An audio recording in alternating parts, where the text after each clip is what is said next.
In this video, we are going to go over how to multiply a monomial by a trinomial. Let's do it! So here we have the instructions, very simple, simplify, and that means that we are going to multiply this 3x times all of that right there. Sometimes the instructions might be a little different. It might say expand, or simplify into standard polynomial form, right? Standard form meaning we have highest degree to lowest. So a bunch of different ways you could be asked.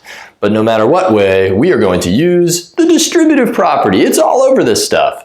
So if you haven't already watched the video on multiplying a monomial by a binomial, I'd heavily suggest that, especially if you're having trouble with this stuff. It'll help. But on to this one. We've got 3x times this entire quantity. I'm going to multiply 3x by each piece, so I distribute 1, 2, 3. So I'm going to show out exactly what I'm doing in my head. So the eventual goal is to not have to do all of these steps and be able to do some of this mentally. But first, start with the ability of just showing the work out and doing it correctly. So 3x times 5x squared. So I'm going to write that exact amount out. 3x times 5x squared.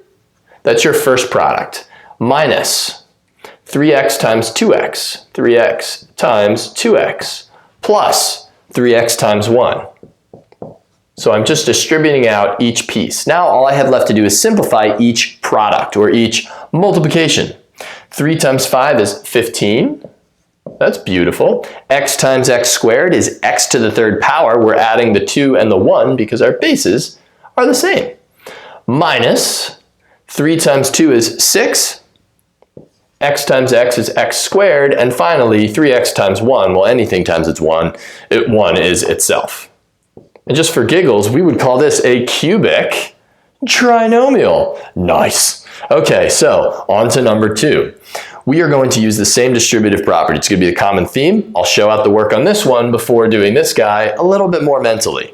Okay, so c to the fourth gets distributed to each and every part of this trinomial. C to the fourth times 9c squared. C to the fourth times 9c squared we write out. Minus c to the fourth times 5c. I'll write that out.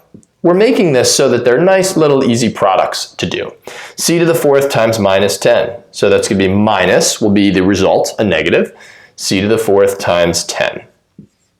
Some people will teach it where you have 9c squared times c to the fourth. That's fine too. Multiplication is commutative, right? 3 times 4, 4 times 3, the same thing. C to the fourth times c squared is c to the sixth. You are adding exponents, and you are left with 9c to the sixth. Minus c to the fourth times c is c to the fifth, so that's going to be 5c to the fifth, minus 10 times c to the fourth. And there you have it, peeps, a beautiful 6th degree trinomial. Oh yeah, distributive property, some more of it? Oh yes, let's do it. So in this one, I'm going to show you eventually where I'd like you to get to. The mental ability of basically skipping this step and going immediately to the final answer by processing out the work up here.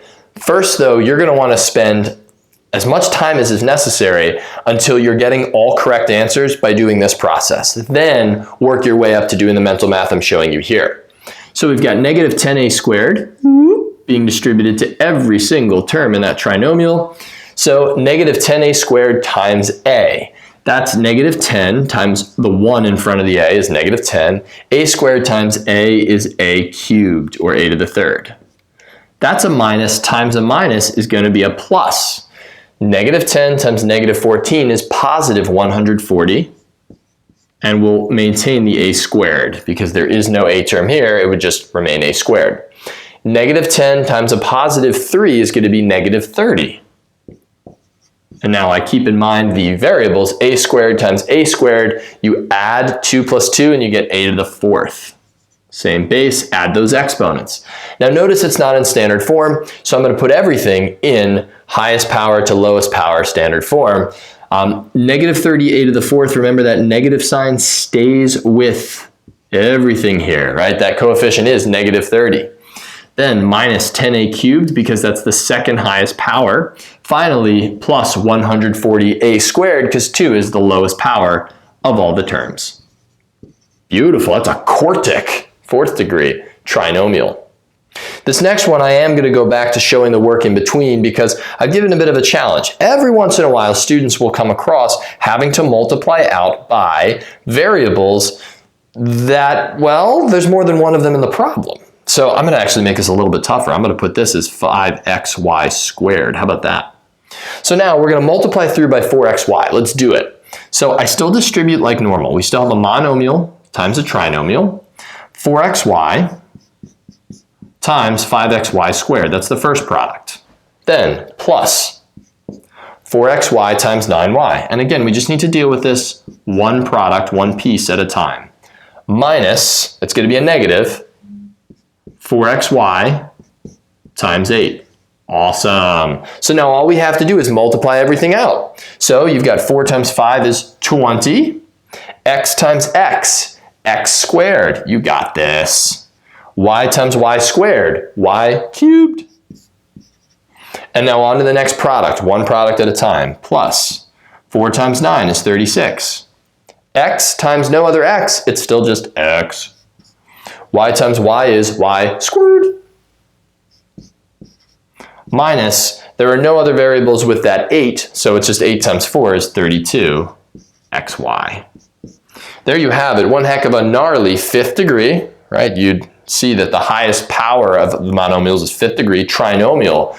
That's a more challenging problem. Some students will be exposed to that, others not. If you are, you're covered. Either way, the name of the game here, the distributive property and taking it one product at a time.